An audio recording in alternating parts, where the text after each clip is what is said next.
Temos aí então os pulmões das aves e dos mamíferos. Não podemos esquecer que esses animais são homeotérmicos. O que significa isso? São os animais que apresentam a temperatura corpórea constante e, por causa disso, necessitam de muita energia, necessitam de calor. Esses animais têm um metabolismo muito elevado. A respiração nas aves e nos mamíferos, elas necessitam de um órgão bem desenvolvido, ramificado, como os pulmões que vocês estão observando. A respiração ela é muito importante e ela conta com muitos órgãos, como nós acabamos de observar. Agora, nós vamos comentar um pouquinho da nossa respiração, da respiração humana. Então eu gostaria que vocês observassem o nosso aparelho respiratório, o nosso sistema respiratório. Então o sistema respiratório humano, ele tem presença das fossas nasais, onde nós vamos encontrar os pelos, né, curtos, e o muco, que vão ajudar no processo de defesa da entrada de micro-organismos. Nós temos também o aquecimento do ar, quando ele penetra pelas fossas nasais, pelas ramificações sanguíneas que nós vamos encontrar nessa região.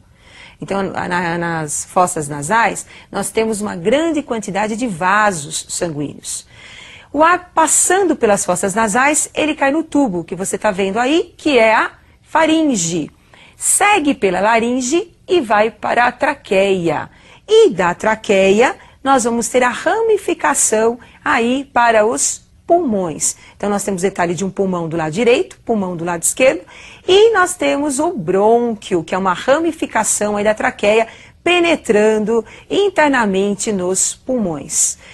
Percebam que os pulmões, os bronquíolos, na verdade, vão se ramificando na região interna dos pulmões e no final dos bronquíolos nós vamos encontrar esses sacos que vocês estão observando, que são os alvéolos pulmonares. E são nesses sacos que nós vamos encontrar a hematose, as trocas gasosas, a entrada do oxigênio e a saída do gás carbônico.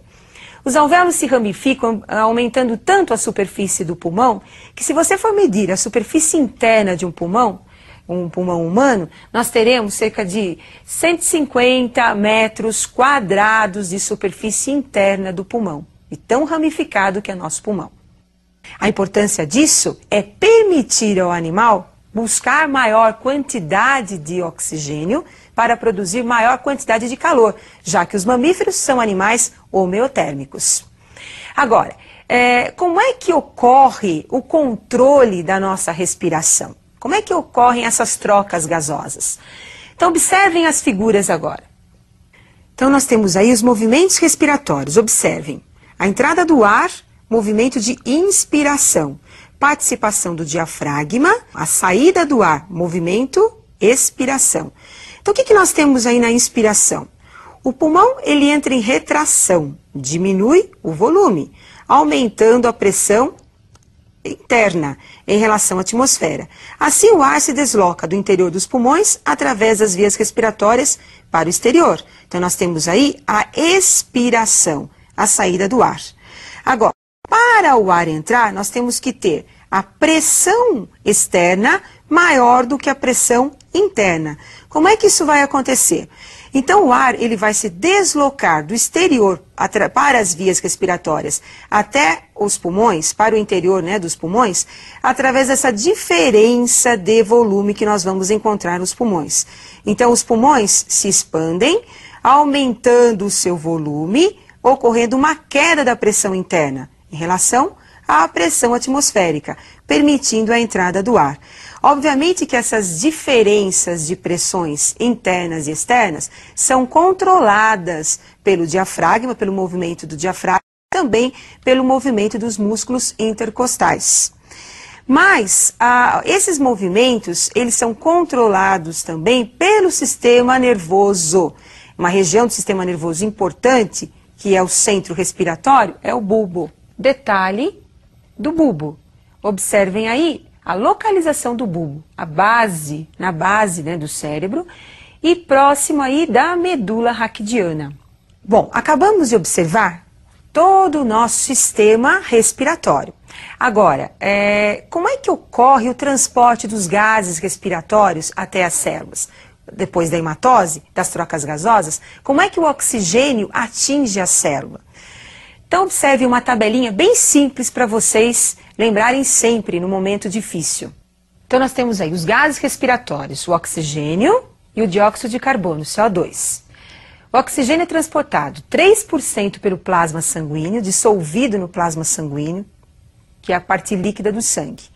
E 7% do CO2 é transportado também pelo plasma sanguíneo. 97% do oxigênio é transportado pela combinação com a hemoglobina.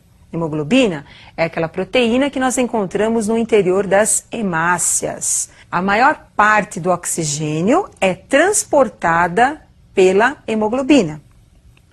Enquanto que o dióxido de carbono, a maior parte do dióxido de carbono é transportada na forma de bicarbonatos, que são os sais presentes aí no sangue.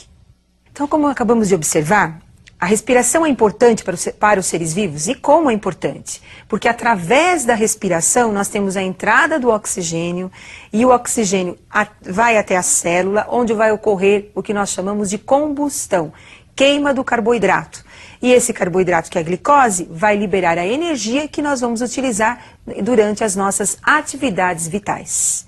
Muito bem, e eu aguardo você para a nossa próxima aula de Biologia. Até mais!